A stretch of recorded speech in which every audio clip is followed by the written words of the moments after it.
It's been a bit of a rough week. How do we achieve peace of mind when life throws things at us?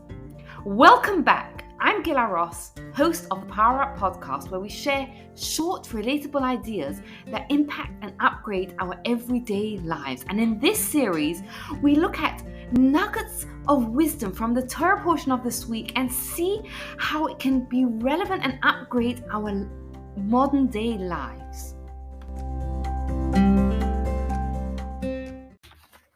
So I should probably preface this by saying that thank God everything is fine. It's just a few little things that cropped up and were just kind of like niggling away at my peace of mind. And you know what? Life throws things at us. How do we maintain peace of mind when we go through struggles, whether they're little struggles or bigger struggles, God forbid? Here's a fascinating story from this week's Torah portion that's going to give us an insight. If you look at the life of Joseph, he had a difficult life. His brothers hated him to the point that they threw him into a pit. They sold him as a slave. He ended up in prison on false charges for 12 years. He's languishing in prison for 12 years. How does he maintain his peace of mind? The secret to it is 2 words. What are those words? We're told that Joseph was waiting for Yamim Rabim, which means many days. What is the secret here? The secret here is patience. Jacob too knew this secret. We're told that he mourned for his son Joseph for many, many days. He realized that the secret to having peace of mind is having patience, is to wait, is to realize that the light at the end of the tunnel, sometimes we've got to have patience for it. We've got to wait and sometimes wait a little bit longer. But there is a light at the end of the tunnel. So what do we do while we are waiting? Let's look at what Joseph did. And this will give us some insight. We're told that Joseph, what did he do when he was in the moment, when he was being tested? His master, Potiphar's wife, was trying to seduce him. And Joseph was a handsome young man, but he wanted to resist the seduction. What did he do? He visualized the image of his father. He kept in the front of his mind his long-term goal, his long-term vision. He knew that his father's holiness was what he wanted to hold on to. So no matter what the pressures that he was currently undergoing were, he was able to hold on to his long-term vision. And we too, when we're going through those days where we have to have the patience to wait till things get better, we too have to hold on to our big picture. We have to hold on to our why. We have to hold on to our vision, and that will give us the resilience to keep going. There's a well-known story of Hillel, one of the sages who had an inordinate amount of patience.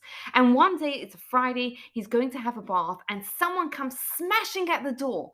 And he gets himself in his bathrobe, he comes downstairs, and he asks him a question. He says, why do these people have squished heads? And Hillel takes the time and patiently responds to him and says, you see, it's because when they're born, the midwives are not very skilled, and their heads have to be reshapen. And then he sends him off on his way, and Hill goes back and it jumps into the bath again. And again, the man comes back and he asks another seemingly irrelevant question. And again, Hillel takes the time to patiently respond to him. What's going on? And this happens a few times. What's going on in this story? There's a theme here. And that theme is the man keeps coming and asking Hillel, why do these difficult things happen? And every time Hillel takes the time to patiently tell him, you know why? It's because this was needed for their survival. And he's teaching them an incredible lesson that we need to learn and we need to incorporate into our mindset. When we are going through that struggles, that very struggle, that very obstacle that we're going through, that may be the secret to our success. The very thing that we may be struggling with, the very thing that we may be feeling shame about, is very possibly the one thing that is going to catapult us to greatness. It's the one thing that we can probably take and use to help other people.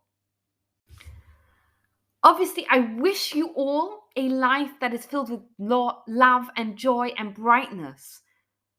But when life throws us things that are not all of the above, there are two things that can help us through. Number one is having the patience to know that this is not it. This is not the end, right?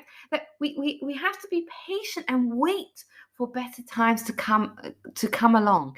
And in the meantime, to realize that perhaps this very struggle that I'm going through right now is the very thing that God wants from me. It is the very thing that is going to catapult me to greatness.